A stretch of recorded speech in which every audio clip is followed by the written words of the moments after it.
Welcome everyone to the La Quinta Resort and Club. We're at Porsche Parade 2023 in the Fiesta Ballroom, and we've got some special guests here from Porsche. First, allow me to introduce Scott Bartlett, Senior Manager at the Porsche Experience Center in LA. You manage the playground there that everybody wants to come to and have full immersion of everything Porsche, which is really cool.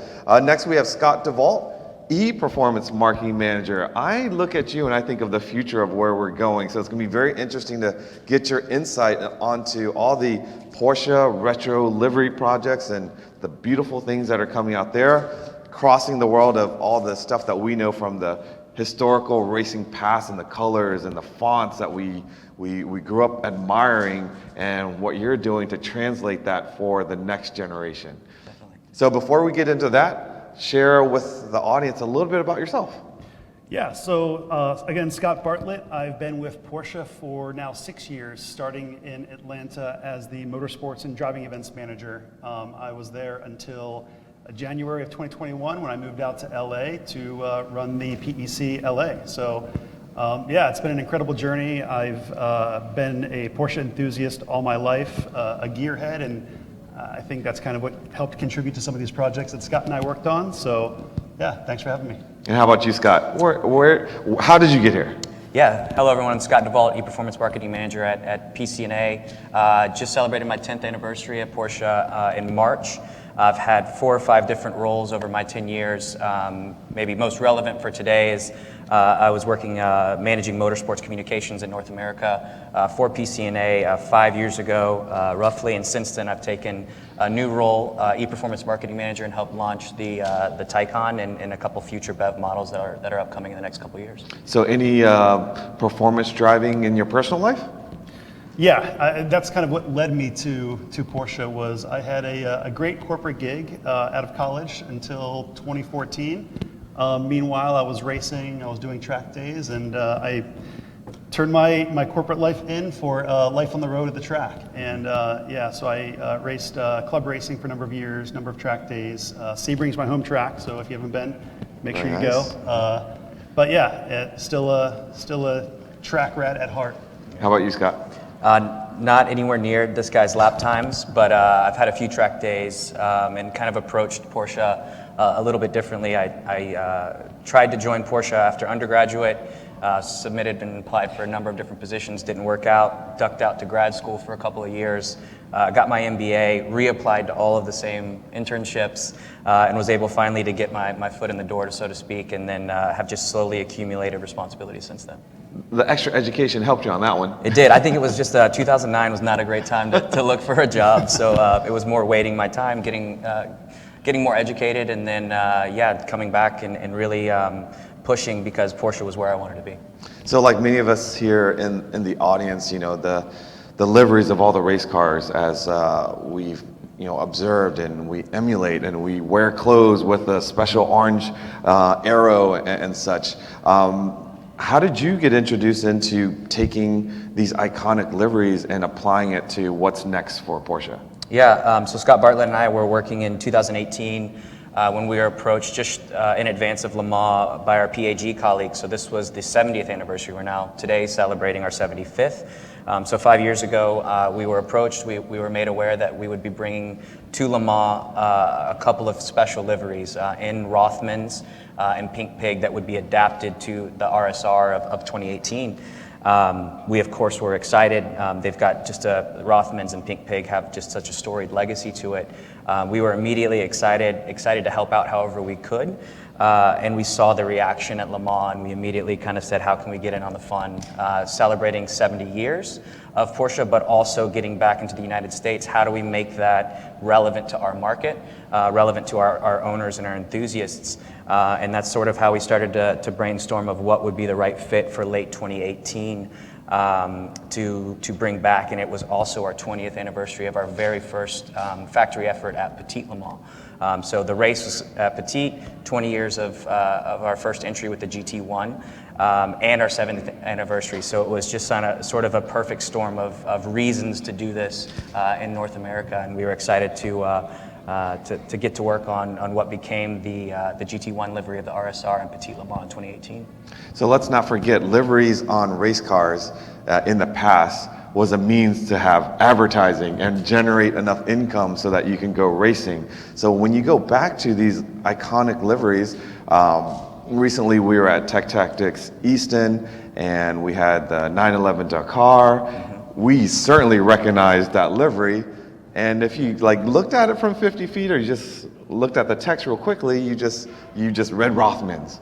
But tell the story, that's not the case. That's not is what is on the door, and maybe that's a little bit of an issue for you when you're taking these iconic liveries and having to apply it to modern days that you may or may not have that same relationship with that advertiser or sponsor. And how's that all work?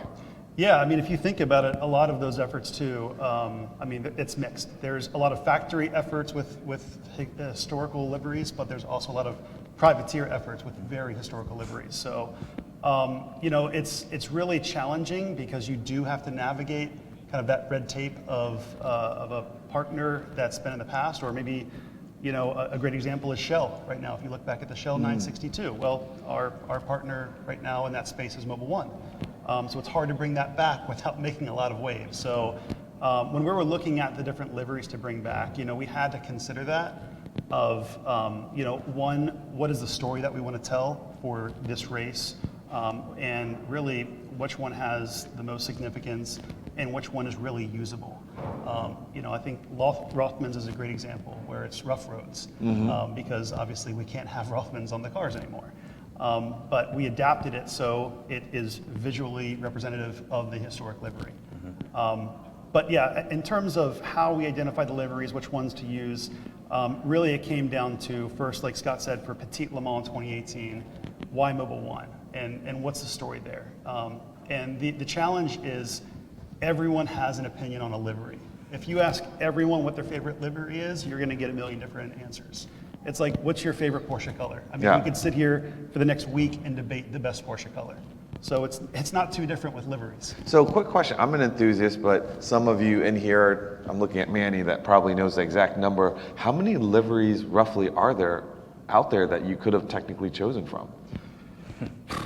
Right? See, like we all know these liveries, but I don't really know how many in total there are. I know available. there's 500,000 shades of Porsches in 75 years of our history. So coming from the factory, but then when our homework assignment when we started working on the 2018 Mobil 1 car was what's most relevant for our audience, and we went through Andile, Lowenbrow, the orange Brumos.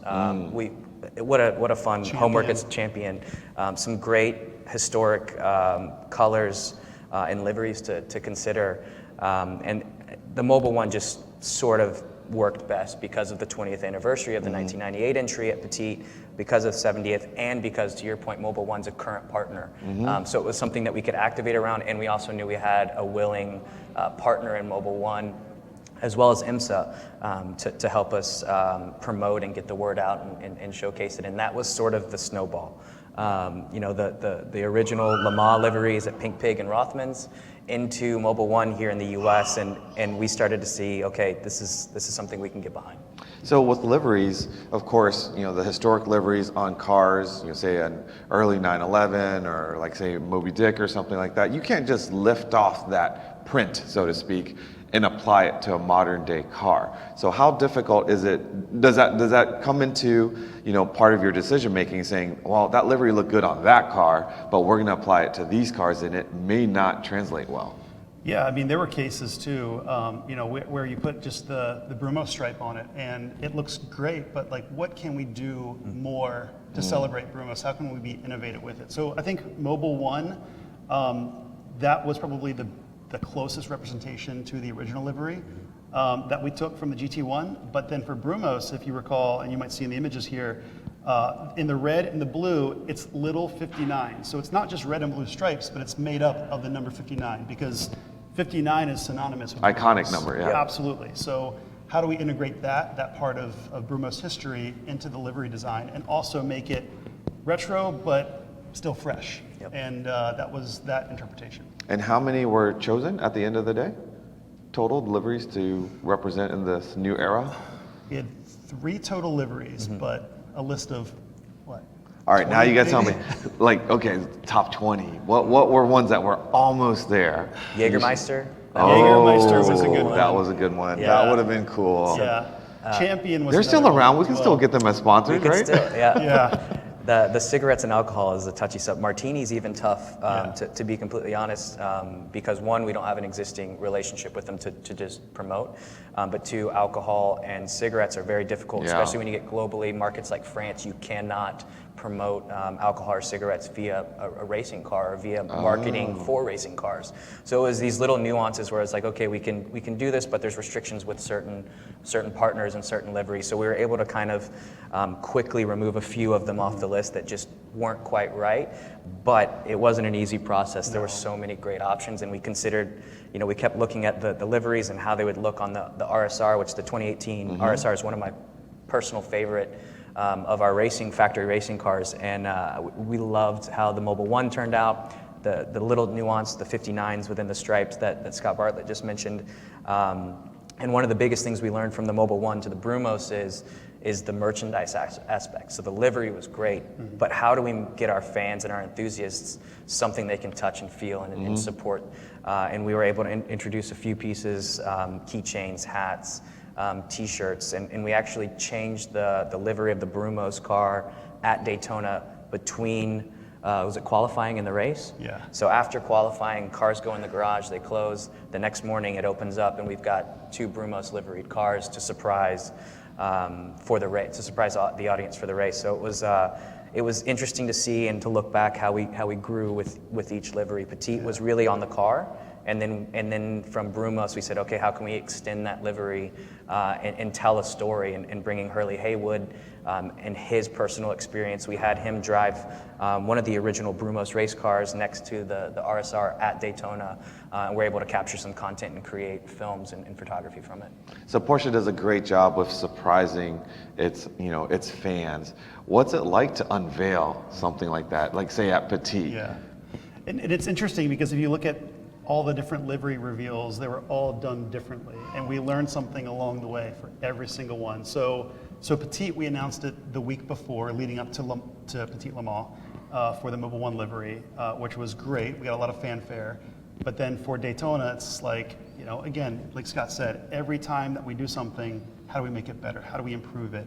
Or you're leaving the track, you're like, you know what would have been really cool to do? We should have done this. Or next time, let's do this, or let's create this. So that's why for Daytona with the Brumos livery, it was how do we make it even more impactful and doing something that just wows people.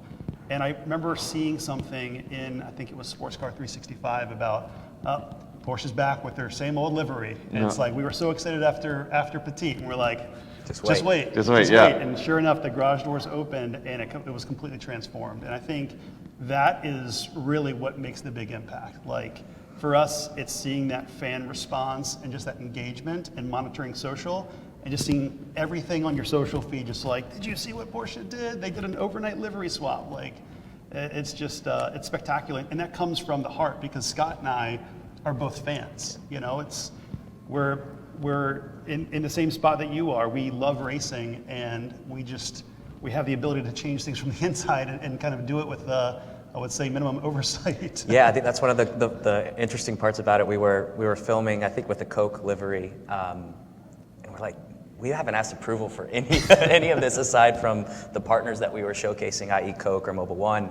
But from a leadership perspective, we were trusted to carry on that Motorsports banner internally, which was both incredibly freeing, like that we were able to make these decisions, but also with that came a lot of pressure to make sure we do right by the fans and the enthusiasts that rooted for the Brumos car and the 98 Mobile One car and the 962 Coke car.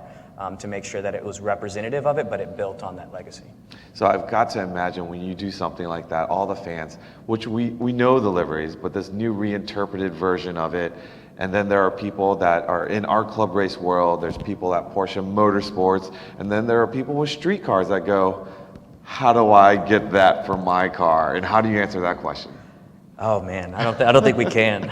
Yeah, if we're being recorded, I'm not going to say it on camera, but again, we're enthusiasts. We love it, and for us to see something like that, I think our opinion is different than the Porsche legal team, where you might get a cease and desist letter, but probably behind the scenes, we're like, you know what, if you're that passionate, we're just like you. You know, we want to see this on everything. Yeah, we've got hats and shirts and everything with the branding, so yeah. And we saw, we were monitoring social, we saw somebody, I think it was on Forza, recreate our liveries in game, and it was a time-lapse video. It had to be 4, 5, 6 hours of work by hand, putting the Mobile One, I think Coca Cola as well. So that was the real fun part, is watching the interpretation from the fans and how they made it their own. They adapted it for their environment, whether that was gaming or on their own personal cars. And even with Coke, it was interesting because I remember at the Petite Fan Walk, we announced Coke about a month ahead of the race. Just, we wanted to get it out there, and it was more time to get excitement about the car and the race. But it also gave fans enough time to create their own Coke stuff, which was a little bit two-sided. It was great to see, but then we also had the Coke execs saying, oh, that's a trademark violation, that's a trademark violation. And You mean that's not an official shirt? But even on the fan walk, there was like a miniature Porsche with the Coke livery painted on it. I mean, it was just spectacular to see the fan response when you give them enough time to do something about it before the race. And our drivers got in on it. Earl Bamber, Lawrence Van Thor created Bam Thor in Coca-Cola script on their own and started promoting it before the race. And we loved it. The Coke folks were not quite as excited as we were. Oh, details. Details. But all of those things help make it truly special, because again, we saw the excitement not only from our fans, but also our factory drivers, because it connected with them as well. They remember the 962 from when they were growing up and watching Porsche race. And it's pure. It's you know, the energy. We talk about passion all the time in PCA, and when you see it's not just a corporate sponsorship, right? It's they've lived it, they breathed it, and now they get to wear it, and they wear it proudly, and they transform it to make it even a closer connection that is not CI compliant, but it's still very cool. We found the only other company with more strict CI guidelines, and that was Coca Cola for sure. Yes. So there was a little race in France a couple of weeks ago. The outcome was not as we had expected, but you guys have had a tremendous amount of experience on the Le Mans side as well. Care to share a little bit about that? Yeah, I can start. Scott, please feel free to jump in. But you know, specifically with the Brumos car, we had the livery unveiled at Daytona overnight between qualifying and the race. And we were able to say, hey, the response was fantastic. Let's keep it for Sebring. So that was January to March. But unfortunately, after that, we needed to go back to the standard red, white, and black livery. And so we thought it was over with. But we got a call from one of our partners at PAG, Pascal, who was running Motorsports at the time. And Hurley Haywood was being honored as the Grand Marshal, and the official started at the 24 Hours of Le Mans. And it was his idea, hey, could we bring back the Brumos livery for one RSR at Le Mans, and we of course jumped to make that happen. One, to honor, you know, a legend in the Porsche world in Hurley, but also, you know, the Brumos make, which at the time was officially being, from a dealership perspective, they were removing themselves from the dealership component, but they were opening their museum in Florida. So we said, you know, this is just a great way to, one, honor Hurley, two, honor Brumos, and then three, kind of kickstart their presence in South Florida with the Brumos Museum. Yeah, and it was actually, that worked out really well, because when we went into Brumos, we said we would love to have this livery for Watkins Glen. Because Watkins Glen in 2019 represented 50 years since Hurley's first win. And so logistically, that car comes from Le Mans, goes straight to Watkins Glen. And so that allowed us to actually carry that livery through Watkins Glen, and then it changed at Road America. But to have it for Watkins Glen with Hurley there, I mean, it was just an unforgettable experience. Oh, it's amazing. Hurley's such a great gentleman, great driver, but just a great brand ambassador. Absolutely. So you're in LA. You're in LA, or are you in Atlanta? You're in Atlanta. So you're a stone's throw from Coca-Cola World Headquarters, and talking about Coca-Cola livery. Before we get into it, I think that we have a video that we want to show, right?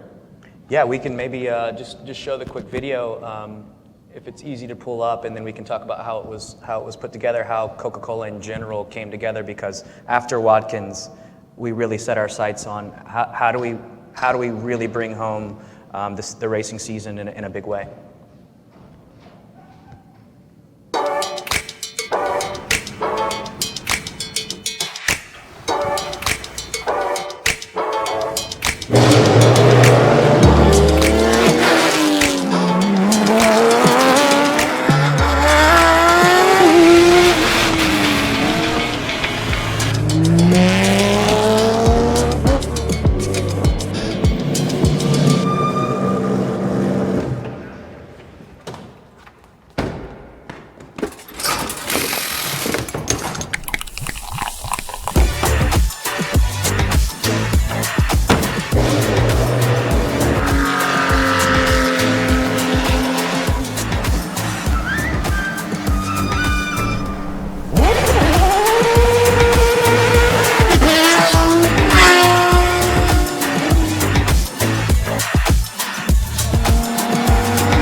so cool. Man, how do you make that happen? You know what? It's funny because I never thought there would be anything cooler than an RSR at the racetrack, but actually an RSR on the streets of Atlanta ended up being cooler. Yeah. To see that, it was just incredible. And it's funny too, just going back and watching that. I haven't watched the whole video in a while, but remember the burnout was improvised. Yeah. We never planned that. So we had a kind of a script and kind of a shot list. So did Patrick just add that for a little bit of flair? It was the engineer, Jacques, who works at PAG. Oh. He was looking at it, he was like, oh, we could do a burnout over there. And I'm like, if you say so. And it was added right in, so. So I did notice at the stoplight, there were some like patches of rubber. So was that the first take, second take, or you did it, or you're not allowed to say? We did a few. I was about to say, just like when you watch the Gymkhana videos, that's not the first time they did that around that There's corner. proof. Yeah, there's proof, right? So I thought I saw that. Yeah. How cool is that? And what's it like to work with a major brand like Coca Cola? And obviously they have so much going on in the world, but how large is racing a part of their agenda? Yeah, I mean, they have kind of a sports marketing team that oversees kind of all their sports properties that Coke touches, from football to baseball, NASCAR, and they don't really dabble too much in sports car racing. So, and we knew that going in, and we started the actual conversation with Coke well in advance, almost 9 months ahead of time. Obviously, really through the summers when all the legwork picked up, but we knew that there was a lot of red tape to navigate, and they're a big ship. They have their corporate objectives, and for us to kind of redirect that and redirect their attention, we knew it was going to be a very challenging effort. But when we got there, I mean, everyone was so responsive and enthusiastic, and a lot of them knew the Coke history. So it was really, really cool to see their engagement too. Yeah, it was wild to show up to the the Coke headquarters, which I grew up in Atlanta, and seeing that Coke building and the logo, every single day you drive through downtown, and then for Scott and I to be walking in there with a backpack, a 20-slide presentation, no budget to commit, and really just wanted to excite them. And they were so responsive, to Scott's point. We were able to go through the history of the Coca Cola 962 and bring in Bobby Aiken, who you guys might know, really close friend of the brand. His father, Bob Aiken, ran the 962, the original Coca Cola car, and he was able to give us some insight into the history of that car, which was really unique in that Daytona had a relationship with the racetrack had a relationship with a local bottling company, the Coca Cola bottling company, but ended up signing a deal with Pepsi to provide all soft drinks at the racetrack. So Coke wanted to maybe stick it to them a little bit, and if we can't sell it there, then we're going to wrap a car in it. And so Bob Aiken's team applied the Coca Cola livery, and that's sort of the inception of the Coca Cola livery on the 962. And then being the savvy businessman he was, it was just a one race deal. But it cost money to take it off and put it back on, and the fan response was so positive, he just didn't ask permission and left it on. For the remainder of the season. So it grew and grew and grew. Coke clearly didn't have any major objections to it. They let it happen. And we were able to pull Bobby in. His father, Bob, had since passed, and we were able to unveil the car officially at the Coca-Cola headquarters on September 17th, about a month in advance of the race, in front of about 300 or so Coca-Cola employees, as well as the CEO. And we were able to tell the original story. We had a couple factory drivers there. And then again, one little bonus, we wrapped the 992 in the livery and presented it to the CEO of Coca-Cola for a month or so loan.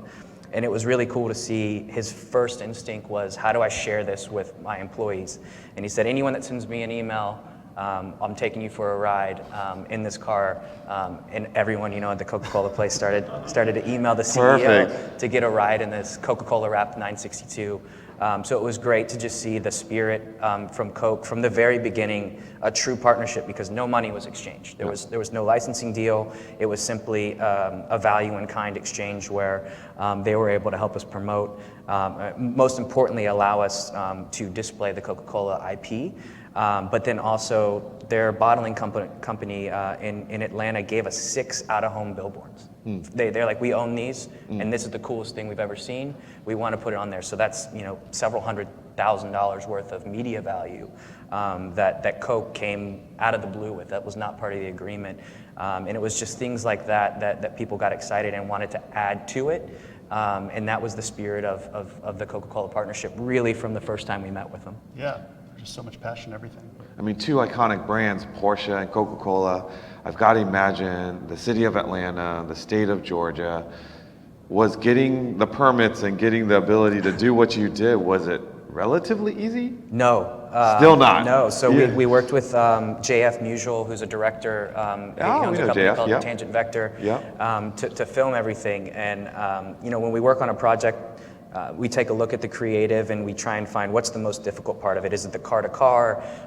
In this particular case, it was the permitting. And JF was just an absolute rock star. We actually had 6 or 8 historic or very recognizable places in Atlanta that we wanted to film, whether that was cost or timing or just getting a no when we asked, sort of limited us to Freedom Parkway, which you saw kind of in the images you see now, as well as the Coca-Cola headquarters, and then we had to sort of jump right to Petite at the racetrack to kind of close out the film. But we did have a few more stops in mind originally when we started the project. But JF and his team were just fantastic, specifically on the permitting. And when you saw the car transition in the film, that was in a studio where we had the team actually change the livery live in front of us. Oh, wow. While we sat there and counted the seconds off the clock while we were trying to film. So it was a Core Autosport who was running the program for us. Were just amazing. We found out white racing wheels they're not a big fan of. Yeah, the mechanics were not pleased with our design. Yeah. Oh, really? Yeah, they're very difficult to keep clean. True, of course. Yeah. Which makes sense. But when they're clean, they look so good. But they look so good. So good. So good. So when you apply a historic livery to an RSR, you obviously have current partners. Now, do you have to go to each one of those partners and say, hey, we've got this livery that we're going to do, and are you good with it? And with our existing partnership with you, are you okay with us keeping you on that livery? Yeah, I think for the most part, that really goes into the decision of before we even decide on a livery, to avoid a difficult conversation with a partner, is there a competing business here? And I think for our partners, they saw the value in just the messaging, the amplification, all of the content that we put out, and they're a part of that. All of the videos, the photos people are posting and resharing, their logos on that car as well. So, we had Chapard as a watch partner, so we weren't doing like a tag livery that would create a conflict. So all of our decisions, it had to tell a story, but it also couldn't be some kind of conflict with the current partner. So the veterans in the club, the people that watched this, watched racing back in the day, how did you think about the younger generation that may not have watched these liveries go around tracks back in the day? How did they come into the equation? Yeah, I think with that, it's the ability to tell that story. It's like, okay, why did you choose the Mobil 1 livery? Well, it's 20 years of Petite Le Mans. In 1998, we ran the GT1 in the Mobil 1 livery. Brumos, okay, what's Brumos? I've heard about it. Is it a car dealership? Well, it's probably one of the most significant Porsche racing stories in America. And then Coca Cola, that was so different because probably more people in the world know Coke than they do Porsche. If you go anywhere in the world, the farthest depths of any corner, someone knows what Coke is, but they might not know the brand. So it was almost a little flip. And to have that recognition, and that car and that livery was so iconic, I think, for us because of the reach that we had, that anyone could recognize it to say, oh, I know Coke, that's cool. Whereas not everyone might know that Brumos story. So I think this had a bit wider of a reach, not only because of the livery, but also the timing of how long we waited to, from the announcement point to the race, we had 30 days, essentially. And that was another learning. As we kept doing these reveals, when you do a reveal on race weekend, it's great, and then 3 hours later qualifying happens, and then you're kind of at the bottom of the story. But when you're announcing something 30 days before a race and there's nothing in between, that's 30 days of people talking about it, of sharing it and building up the excitement for it. So that was another learning after Daytona. It's like, that was cool, but let's actually try something that hasn't been done before and announce it way far in advance. And I'm sure you had a number of plans to share with the world all the things that you've come up with. And not to go on the dark side, but you know, the world came to a stop a few years ago. And how did you pivot with all that? Yeah, I think for me, I mean, it was a difficult call because I received a call from Pascal actually, and it was, I think, around May that the factory team was going to come to an end at the end of 2020, and it was going to be at Sebring because the schedule changed in that season. And you know, it's bittersweet because it's great to go out on top. You know, you don't want to overstay your welcome and to win a championship and then kind of mic drop on your way exactly. out. It's pretty legendary. So, you know, I think for me it was emotional because I've had such a connection with that car since it came out, even before I started at Porsche. When I heard that RSR for the first time at Daytona on the other side of the fence as a fan, it was incredible. So to kind of see that sunset, it was definitely emotional, but it was really exciting to be a part of. And you know, we had the opportunity to create from scratch what's that final livery. And it's really about focusing on the fact that this is a German company, but it's a U.S. team. You know, all of the people that are in that photo, they're, you know, Carolina boys and girls. They're from North Carolina, South Carolina. Those are the people that run the cars that really make the team. And the fans, you know, are predominantly from the United States. So how do we create a kind of an Americana tribute to a German company racing in the U.S.? And we had a number of different livery iterations, right? We haven't shared those, so maybe that's for the You should have brought some. You should have brought The blooper reel. Yeah, that's a blooper reel. But I think, we ended up landing on that because of just, you know, what it signifies. It's really a thank you. It's a tribute to the American team, the American fans. And when we did some cool filming, Scott can probably talk about it, but we did some really cool filming leading up to the race. With the cars. We had, was it five total RSRs on track at the same time at Sebring, representing, you know, the thank you, end of an era livery up front, with Coca Cola, Mobil 1, and standard liveries, all represented to kind of showcase this 3-year or so period of factory representation in the U.S. So just like Scott said, it was super emotional for the team, but to see, you know, 5 fanned out RSRs doing a burnout on the straight at Sebring, if it has to end, I think that's an appropriate. What a way, right? Yeah.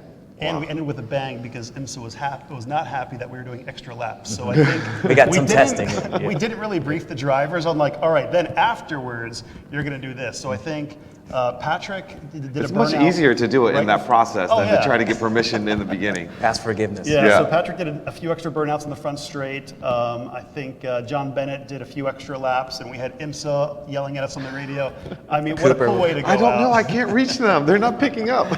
Yeah, so that was quite an ending to it. It was. So what's next? Yeah, these aren't going anywhere, and I think you talk about, you know, why we do this, and for me it's stacking, right? So 1998 GT1 Mobil 1 was probably one of the most impactful early Porsches I ever saw, and it stuck with me. And so to be able to bring that back and tell a new story that then references the historical significance of the car allows kind of a new generation to take part in the story, to know why is it relevant today, but why is it on the car. And that's because it was significant at a past time. And we want to continue to do that. And so we've been able to, just a little over a week ago, as part of our 75th anniversary, we brought back we brought back 5 liveries in addition to the 963 Le Mans livery, and put them on Xboxes. Oh my gosh, when that came out, I think everyone in the staff was like, which one are we going to get for the office? Let me know, I know a guy that can hook you up. But again, you'll see some very significant liveries. Brought back Pink Pig, Mobil 1, Salzburg, Martini, and Hippie, in addition to the 963 livery we ran several weeks ago at Le Mans. So again, this just allows us, via an Xbox, via gaming, a different way in, maybe to a different audience that isn't familiar, and they just say, that's a really cool console, but again, then we get to tell that story. And whether that's Pink Pig in 2018 or Pink Pig in 1971 on the 917, that is just a different way in, a unique way to attract a new audience, and through the story of colors that we're really celebrating with our 75th anniversary, it's no better way to represent the brand than the Motorsports liveries that are really at the heart of why Porsche is significant and why it's special. So the partnership with Xbox, is it a pitch, or is it a collaborative idea to come? They're seeing what you're doing with liveries. Obviously, there are fans at Xbox, which I know, but how did it come? Did it come from you? Did it come from them, or? Yeah, so we had a meeting with Xbox and Microsoft a little over a year ago, and it was over a dinner, and they were talking about what's coming up for you guys, and we said, 75th anniversary is coming up, and the theme is really around colors, the colors of Porsche and the 500,000 shades that our production vehicles have taken over 75 years, and wouldn't it be cool if we had an Irish green Xbox console, and it sort of evolved from there. And then ended up towards Motorsport because of the stories we could tell. With an Irish green, for instance, was the first color of the first 911 and 901 at the time. That's a fun story, but being able to say Salzburg and tell the story of a backup car in this red and white that represented the Austrian flag of where the Porsche family originated, that's a little bit deeper of a story. And so we ran into a very similar debate of, what liveries do we choose for these Xbox consoles? You can see where we ended up. I mean, you chose the iconic ones. I mean, just looking at it, you did the right ones. And I think bringing the spotlight to these liveries, I have a Pink Pig shirt that I wear, and sometimes I go to places that, there aren't Porsche people, and they're wondering why I have a Pink Pig on my shirt. But you get to tell I get to tell the story. If it was just the color, the conversation would be a little bit shorter. Absolutely. So can you share with folks that might not be familiar with the 963 livery and its patterns and its color choices? Yeah, so it's representative of basically the historic liveries that you see on either side, and then also ones that aren't highlighted. So there's yellow, there's the red from the Salzburg, there's the pink from Pink Pig, there's the blue from Rothmans, the green from Hippie, and sort of all of those colors are represented on this single Xbox butterfly. The butterfly livery is sort of what we've been calling it internally. So it's an amalgamation of all of these racing colors that our vehicles have worn on the racetrack over our 75-year history. So it's sort of the compendium that represents all of the colors of Porsche, but we did want to make sure we highlighted some specific liveries to again tell those stories, and we'll be coming out with a highlight film for each one of the remaining 5 Xboxes. So we came out with the 963 film just in advance of Le Mans. We will go to Goodwood here in several weeks, and we will have a new film that we'll unveil with the Martini Racing Edition, and then we'll kind of go from there over the course of the summer, ending at Rennsport, where we'll showcase the GT1 next to the 1998 Le Mans winner. So it's connecting these colors to the historic cars, and again, telling those stories that make it truly special. So there is a little event that there's going to be a get-together, I hear, in September at a kind of a famous track, Laguna, Rennsport's Reunion 7. Liveries have always been a part of Rennsport. I can only imagine you play a significant role for this upcoming event. Yeah, we're hard at work planning. Scott Bartlett's handling basically everything that is happening on track at Rennsport, amongst other responsibilities. I'm working with Bobby Aiken on the live stream to make sure that we can extend it, and we've got a ton of just great surprises that are coming up. I don't know too many of them that we can share just yet, but ideally we get the Coke RSR, the 98 Mobil 1 GT1, and a number of other Le Mans winners. I think we had 10, 12 or more Le Mans winners in 2018, so we're always looking to improve. So ideally we're able to get close to that 19, all 19 winners in one place. Logistically it's tough, but we'll see if we can make it happen. So the last Rennsport you surprised us. Again, we talk about, you always bring surprises, but like the taxi shuttles were wrapped in liveries the last time we were together there. Yeah, Yeah, it's it's something that it comes from passion again. So without letting out too many surprises, there will be something similar, some fresher designs. Like Scott said, on the track you will see some of those RSRs, some of those X-Factory RSRs from Brumos to Coke to Mobil 1. So it's going to be really special to see all of that at once, because the only time that we've ever done that before was for that one lap at Sebring. Yep. To see them continuing lapping at Laguna Seca over the weekend, it's going to be epic. And the logistics to do all that has to be incredibly intricate, because, of course, Porsche doesn't own all of them. Privateers own them. Yeah. And to get them on the schedule. Yeah, I mean, we started the process with Rennsport, honestly, about a year and a half ago. We started our communications with these privateer owners about a year ago. So even before we were finalizing some of the track deals and contracts, we're still talking to these owners, trying to source these cars. So what is the story that we're telling at this Rennsport? Who owns these cars? How do I get a hold of that owner? So, I mean, the team that we have that is managing the historic vehicle logistics, I mean, I would put them up against the FBI trying to track down these super rare cars, the owners, who owns it, what auction was it at last, who knows this head of this auction company, how do we get a hold of this handler, and just trying to trace the location of some of these rare cars is, it's challenging, but it's rewarding to see it all come together. And we have a running spreadsheet, 50 cars long of all these cars we're trying to bring to Rennsport, and it's. I'm glad to report that a lot of the cells are highlighted green now. So yeah. Oh, excellent. We're getting there. For those of you that are on the fence of whether or not you're going to Rennsport this year, don't even hesitate. You got to get there. Gotta be there. I mean, it's never guaranteed that there will be another Rennsport. We've been fortunate that this will be our 7th, but we don't know if there will be an 8th. But every time you go, I tell it to people that are not in my car world. It's like, imagine you know that there's a Woodstock coming and you can go. Why would you even think about whether or not you would go? You just go, and then if there's another one later, then that's great, but this might be the last one. Yeah. Yeah, and good luck getting a hotel room right now too. So just you'll have to stay a bit far out if you haven't planned. Yeah. I hope you like Salinas. If you like Salinas, that's very good. There's an In-N-Out in Salinas, so that makes the world better. Corral parking for Porsches at Rennsport are sold out, but you can go there as a spectator, and there's plenty of things to do, and you can get around. And yes, you'll have to stay maybe an hour out, but it's okay. Once you get into the facility, you'll stay there all day. It's worth it. There's no bad seat at Laguna Seca, honestly. So future liveries, are you guys? I know they're going to roll something out at Rennsport. I know, and I know they can't say. I mean, on the livery side, I think it's special because you don't know when it's going to happen, and it's done purposeful. It's not done just to get some social media impressions. It's done because it tells a story. It comes from a place of passion, and it's significant. So the next time that you see a historical livery brought back, there's going to be a really good reason for it, and I don't know when that's going to be. Yeah, you do. You do. Both of you do. I know you do. So I'm going to throw it back to you before we go to the audience in case they have questions. What is your favorite livery? For me, honestly, I would have to say the Mobil 1. For me, the GT1. The GT1. When I was about to date myself, about 10 years old.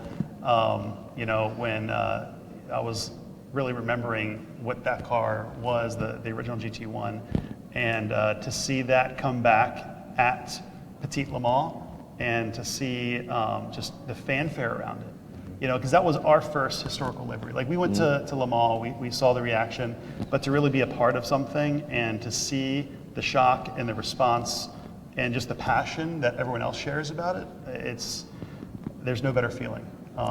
To walk down the grid at Petit in the fan walk and to see people just elbow to elbow trying to get a shot of the car, it's something special. How about you? So for me, Mobil 1 is definitely up there, but the Coke car, being an Atlanta native, growing up and going to high school in Atlanta. Makes sense. It was just really, really special. And then on top of it, the the feeling and the vibe around the project, when we, in the middle of it, we knew we were on to something special. So that one really sticks with me. Front and center on my bookshelf at home is the Coca Cola model car with the keychain and the hat. And they're selling for like thousands of dollars. Protect the hat. You need to lock that online up. right now. So it's still relevant.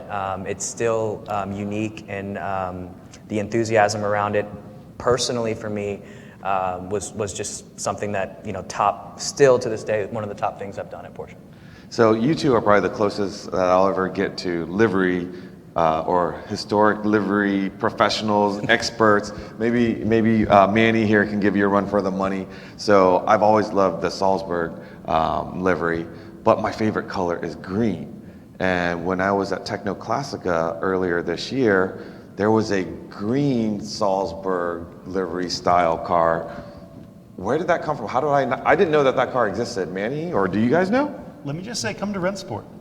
Oh, David Piper does own that car, but I didn't know, was that ran that way, or was that just a one? They had a blue one. Yep. I knew you guys would know, but it was so cool because it was like both of my worlds combined into that's the car, the livery I love, but my favorite color, and I was like, wow. But that's the so special cool. part. People make it their own. Yeah. They know the significance. They're enthusiastic about it, and they want to make it their own. All right, so at this time, we have a few minutes. If you have any questions, I might have to repeat it because I don't have a microphone to go out to you, but anyone have a question for Scott? Manny? Did you give Sunoco a thought? The question was, did you give Sunoco a thought? Yeah, so that's a very historic livery, and again, I think the story, it's hard to top the story of Brumos, for example, in the U.S., and that was certainly on the list. But again, I think what has the most impactful story or relevancy, I know that's a Penske car, and on the Penske topic as well, we were looking at the RS Spider. I think we were pretty confident in our decisions, but again, everyone has an opinion, and we had that same discussion. Other people at PEG, well, what about this livery? Let's think about this. But I think ultimately we had to land on which ones were the most significant for those races, which ones told the best story. Yeah, RS Spider was definitely with Pat being along. There you go. Yeah. With Pat Long being our stunt driver for the film, he was kind of pushing for that RS Spider for future ones. So it's on the list. It's on the short list. Yeah. But one of the cool things, Pat showed up in the retro racing suit that he had and pulled out of his closet for the film shoot. So when the car changes in the film, he's in the original Coke racing suit from the 1962 that he somehow. That was his idea. Yeah. How show cool up is in that? suit. Yeah, it's pretty cool. Okay, the fact that you said the RS Spider livery was historic, like I'm wearing this thing, like I feel like I bought this like last month, but we're the RS Spider livery as a historic livery now. Yeah, it's. Even the '98 GT1 doesn't feel that long ago. Oh, Yeah. wow. I would say it's almost more iconic than historic, really. Mm-hmm. Yeah. Any other questions before we wrap up?